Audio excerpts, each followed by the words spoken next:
Our longtime beloved Rabbi would often joke at the beginning of various parshiot that if you can't find the beginning of Parshat Shemot or Vayikra or Bamidbar or Devarim that are marked by big breaks in the Torah between the books, you were really in trouble.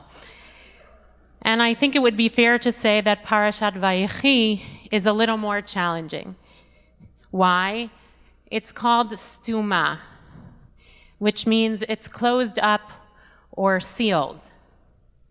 It begins in the middle of a column with no breaks to indicate where it begins or ends. And we'll see how we go when it's time for Anya to read, how easily we find it on Monday morning at the Minyan. It took us a little while to find it. And the rabbis, of course, don't believe this is an accident. For them, its closeness must have greater meaning. Rabbi Meir Yechiel of Ostrosov asks, why is the parasha sealed, with no real break between this parasha and last? He teaches it is because the entire parasha is on the border between past and future. In the previous parasha, Vayigash, Yaakov was still alive, while in the following one, Shemot, where we begin the book of Exodus, we see the first signs of our deliverance. Here, the Jews were in a type of limbo, he says, far away from the beginning of their people and from their future redemption as well. There were thus no signs to indicate to them where they were going, and the uncertainty is reflected in the absence of a real break. Does everyone understand that? This is the way the incredible way our rabbis of old work, is that something that's very physical in the Torah represents something deeply spiritual. And the fact that the parasha doesn't have any openings means that it was like the Israelites are in a state of limbo. They're confused. They're neither here nor there. For a parasha that is often understood to be complete, the brothers have some semblance of unity at the deathbed of their father. Yaakov and Yosef die, and the book closes. But ultimately, Parasha Vayechi is an in-between parasha. It's a transition moment. It is staged primarily at the deathbed of Yaakov, and it's interestingly enough the only deathbed scene in the Torah. If you think about, we hear many of our ancestors die in the Torah, but this parasha is the only one that has one of our ancestors lying on their deathbed, giving their last wishes. We hear, of course, Moshe at the end of the book of Devarim speak to knowing that his end is coming, but it's not a deathbed scene. Yaakov is hovering between life and death, representing not only his own state of being, but the uncertainty that hangs in the balance for the people of Israel. On the precipice of his death, Yaakov makes a request of Yosef.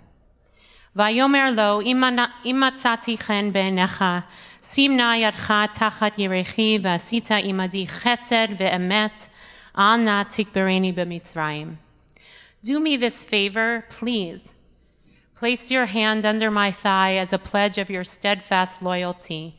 Please do not bury me in Mitzrayim. Please don't bury me in Egypt.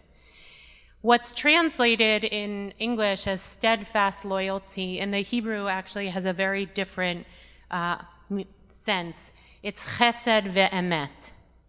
What we would often translate as chesed is compassion or love, and emet is truth. And so the commentators have a lot to say about why these two things are paired together. And you'll hear in at least two of the meanings why they're understood as steadfast loyalty. Why does the English translation speak to that? So Chizkuni says, Vasita imadi chesed ve'emet, that this idiom, chesed ve'emet, and perform me an act of kindness and truth, or steadfast loyalty. He says, wherever we find the expression chesed ve'emet, it refers to someone who is getting more than they were entitled to expect, basically, or asking him to do something beyond what he is entitled to demand. Yaakov reminds Yosef that while it is his duty to bury his father, by the way, that's actually the commandment to honor your parents, kavod et avicha ve'et imecha, to honor your parents. How does one do that when someone dies? It doesn't mean you need to lavish honor on them in terms of words. The mitzvah is actually to bury them. So that's what Yaakov can expect from Yosef, is that he's entitled to demand of him to be buried. But what he is not entitled to, according to the mitzvah, is to bring him to the cave of Machpelah where he wants to be buried, not in Mitzrayim. He therefore pleads with him not to bury him in Egypt. So in this case, chesed ve'emet, it has a dual meaning, essentially saying he's going beyond the letter of the law. Do more than what I'm asking, essentially. And that's why it's translated as steadfast loyalty in the English, because it's saying, like, make this really good for me. You know, as an expression of your commitment to me, do this beyond what is expected. The Radak says the chesed ve'emet means the following. He says the word emet means truth, which is a requirement he can insist on, referring to Joseph's duty to bury his father, you know, as I said before, that the emet represents that. And that he says the word chesed is an act of love not required by law, was that he should take the trouble to transport his remains from Egypt and have them buried in the land of Canaan. So it has the same feel. Chizkuni treats them as an idiom together, chesed ve'emet as a package. Radak says the emet actually means law, and the chesed means love. So do with me the law and add some love.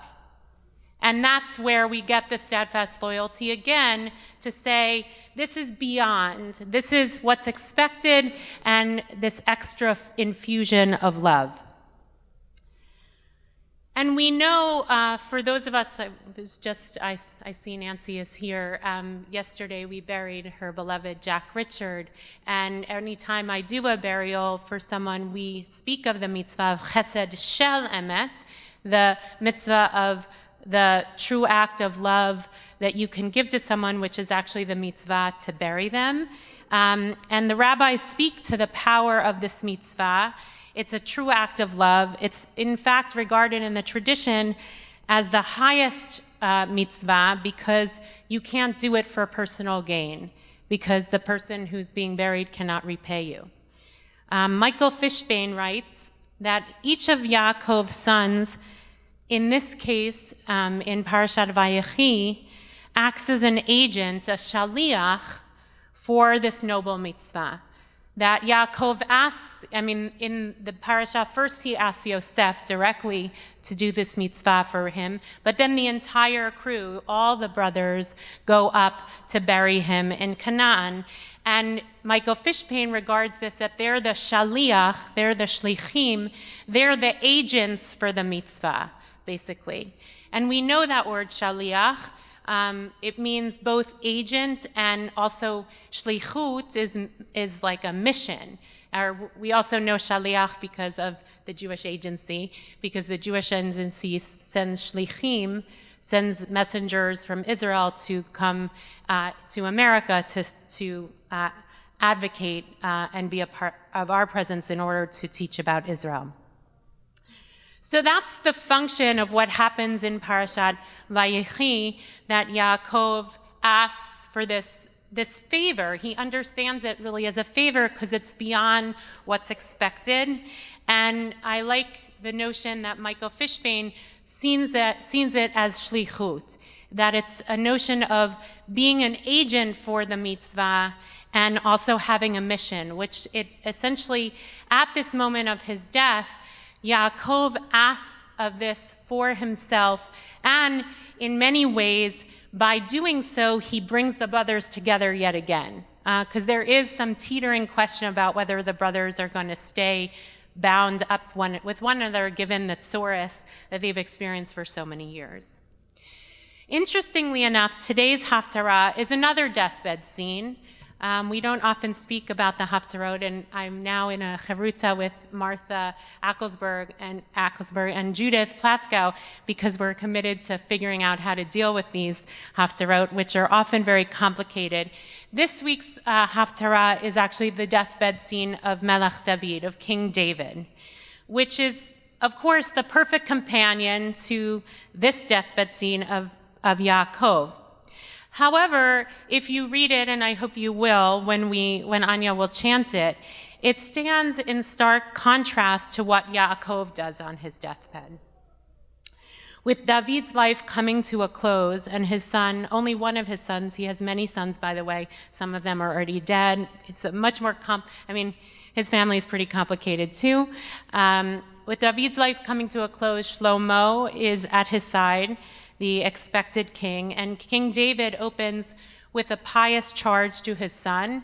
And if you read the opening of this Haftarah from the book of Kings, it actually sounds exactly like the book of Deuteronomy. And actually scholars think that they basically cut that kind of notions that the Deuteronomic author actually was infused in here to make King David look better. That his charge to his son would initially be one of following the mitzvot and keeping the faith with God in order to essentially couch that in what he asks next. So he gives his son Shlomo initially a pious charge, invoking God's ways and God's commandments. And in this faithful opening, and then David turns the moment to, one could say, a more manipulative tone. Or I think in Fishbane's commentary, he calls it realpolitik. You can decide which is a better definition. Invoking Shlomo's wisdom and knowledge, but ultimately requesting him to carry out the murders of two people, of Yoav, son of Zeruiah, and who betrayed David, and Shimi, son of Gera, who cruelly and publicly insulted David. And so in many ways, then Shlomo, who according to the commentators is actually only 12 at this point in time, becomes the shaliach. He becomes the messenger. He becomes the agent. It becomes his mission to carry out David's unfinished business. And rather than making the moment ultimately about what King David hopes for his son's success, or offering a blessing to bestow upon him, he essentially saddles him with his dirty work. The medieval commentary, Don Isaac Abravanel, is actually appalled by David's behavior, that he broke this vow that he actually had said, according to the commentators, that he had made a vow not to kill Shimi, and therefore he broke his vow and then sinned. And so what we're living with is on the one hand, Yaakov's deathbed scene, which this very powerful ask that Yaakov makes of chesed ve'emet, of this true act of steadfast loyalty. And then we encounter the scene of Melech David with Shlomo, which feels quite the opposite in that way. Doesn't it all feel like chesed shel emet or chesed ve'emet?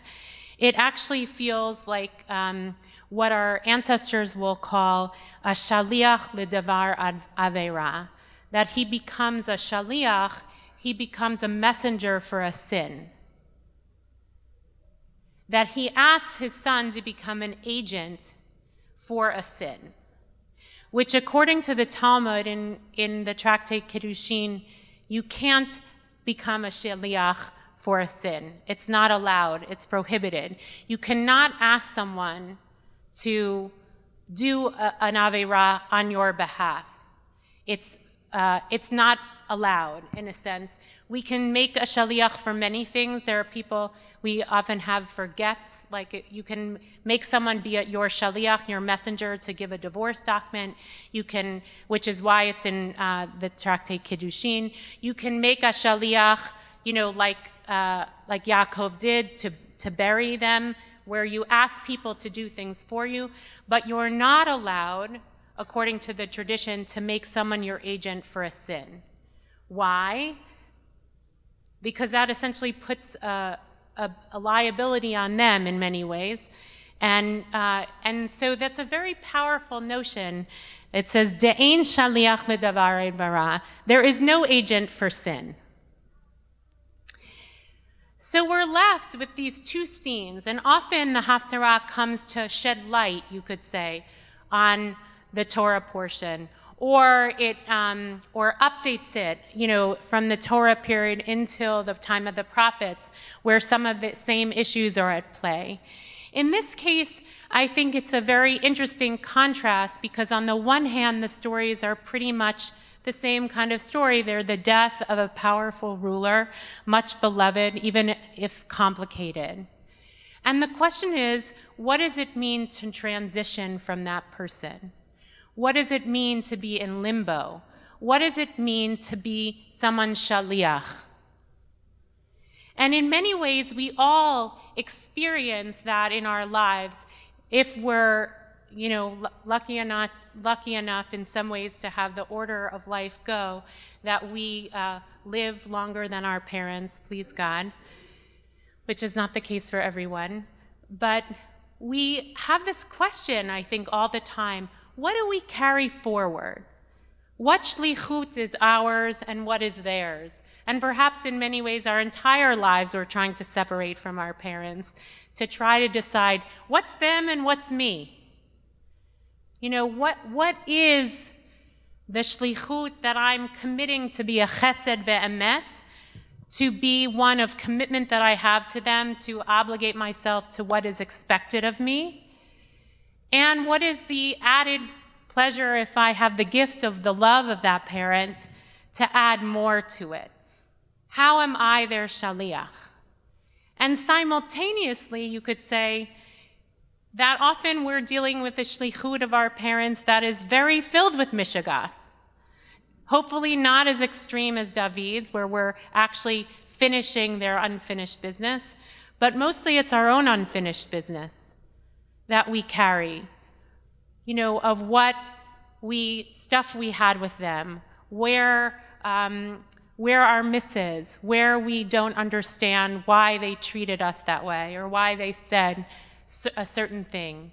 That even years after people have died, we can hear a tape of them running in our heads in certain ways. Sometimes that's filled with love, and sometimes it's filled with a lot of complications.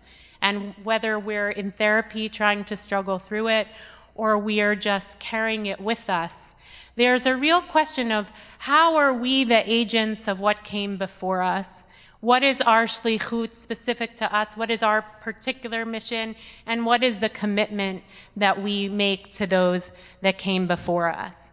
And I think by putting these two haftarot, these two stories together, we kind of ask that question. It kind of begs the question and gives us, in many ways, the extreme of both. On the one side, this extraordinary ask that Yaakov makes. It's a very humble ask, actually. Yaakov isn't always filled with a lot of humility, but it's a very loving ask, and it's a pleading ask. And on the other hand, this, in some way, very malicious ask that David makes of his son Shlomo. So you could say in many ways that there's multiple ways we can be shlichim, that we can have shlichut in life. One is to be a shlicha or a shaliach for emet, to be someone who carries the mission or carries an agency of truth. And one would say you could define that as law, which is how the tradition defines it. What's expected, I do. And there are some of us that function very much that way. I do what's expected of me. I'm a soldier for Hashem, in that sense. And then there's this notion of being a shaliach for love, for chesed, that some of us lean towards more the sense of we are moving from the heart.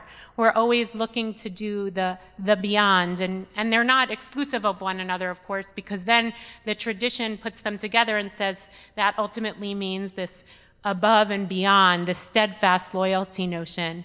And then there is a piece of us that wrestles with how are we missionaries for things that make us go off the derech, off the path, for sin. And we all are that. I mean, we all make mistakes. So it's not like we're saying, well, this group of people is that. But we carry that question, and often it's bound up with what's come before us.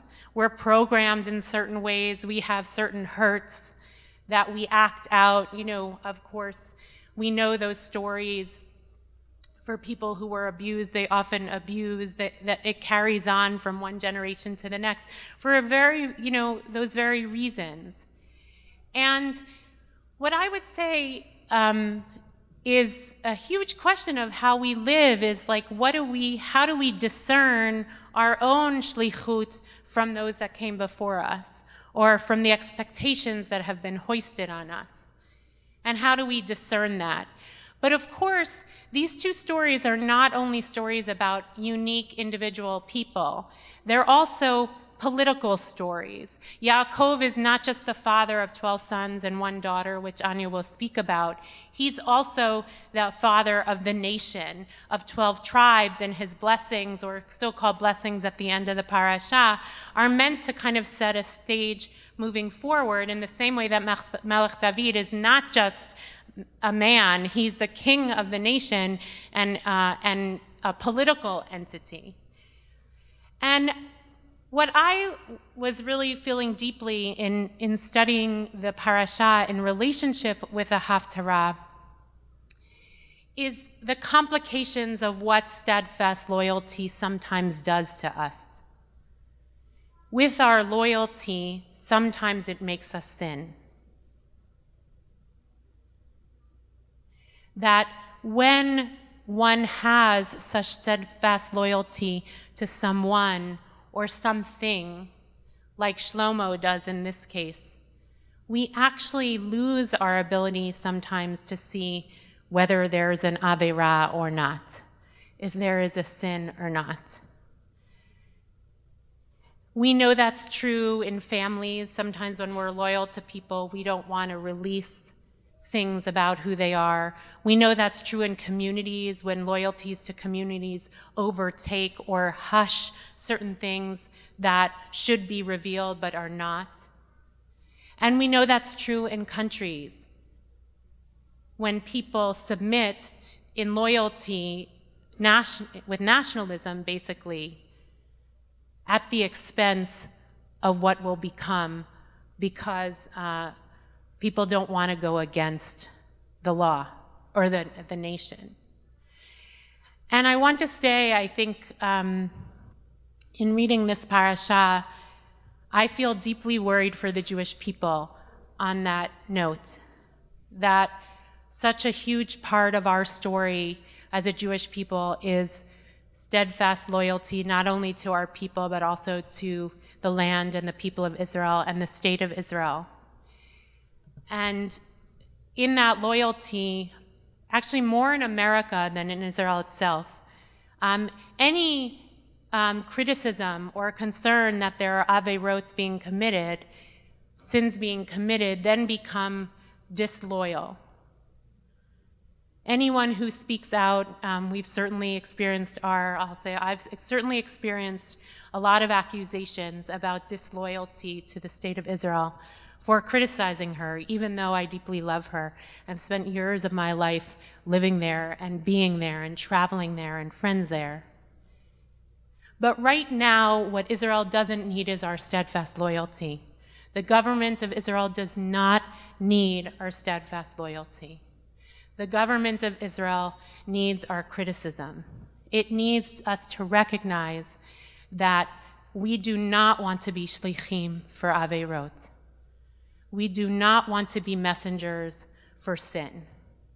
And in this limbo that we are experiencing right now, that's what is at risk.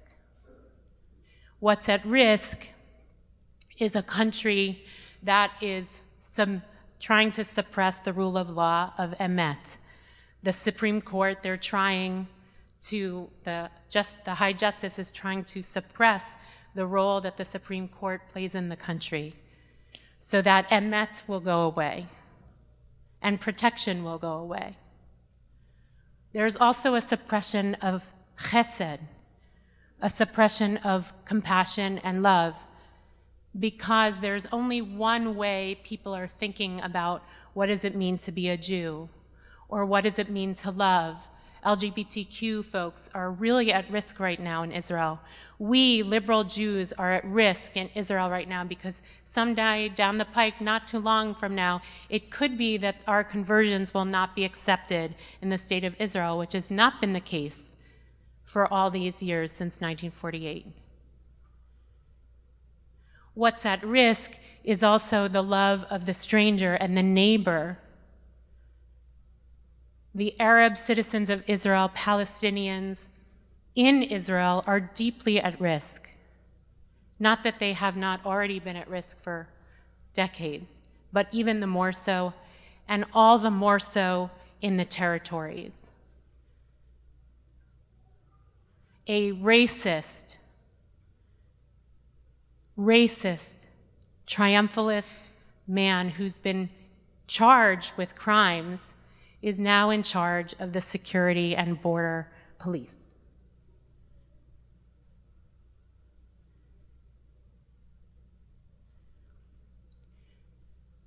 So I want to raise up no one, and by the way, right at the end of the not at the end, in the parasha, Yaakov, he wants to tell his sons what will be at the end of days. He has this plan. It says it in the parasha.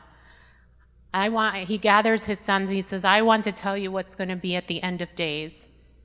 And according to the Midrash, actually, the Shekhinah leaves him because he can't know, because no one knows.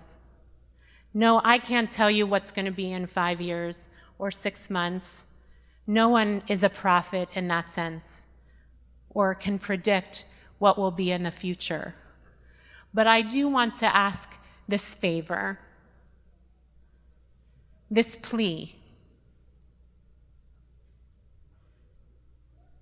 that our steadfast loyalty, our chesed, and our emet, the true act of what law means, the true understanding of what love is, the understanding of steadfast loyalty is not defined by not being critical, but by deeply investing in what our collective shlichut is, what our collective mission is, which was the dream of Zionism when it was born, and there were Zionisms.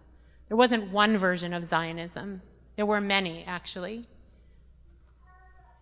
Is that the dream of Israel can become a reality, but is yet to become. And unless we express our loyalty with demands, we will be shlichim for sins. And according to our tradition, that's just not the way it should be. So on this Shabbat, when we're all in limbo, because life is a limbo state, we can try to close books, but they always have a new story, and as much as we try to close books, they always remain open, just like we teach about this parasha. I really ask us to think deeply about what it means to be Jews who love Israel, but have a mission to make sure that it doesn't sin. That's true in our own lives, it's true in America too. And to ask ourselves not only personally, what do we want to be agents for, but collectively as the Jewish people, what is our mission? And I would like to end with a quote from Elie Wiesel, who wrote on what being Jewish means to him. He said, "To be Jewish today is to recognize that every person is created in the image of God, and that our purpose in living is to be a reminder of God. A Jew must be sensitive to the pain of all human beings. A Jew cannot remain indifferent to human suffering, whether in other countries or in our own cities and towns. The mission of the Jewish people, the shlichut of the Jewish people, has never been to make the world more Jewish, but to make it more human. So may it be. Ken Yehi Ratzon."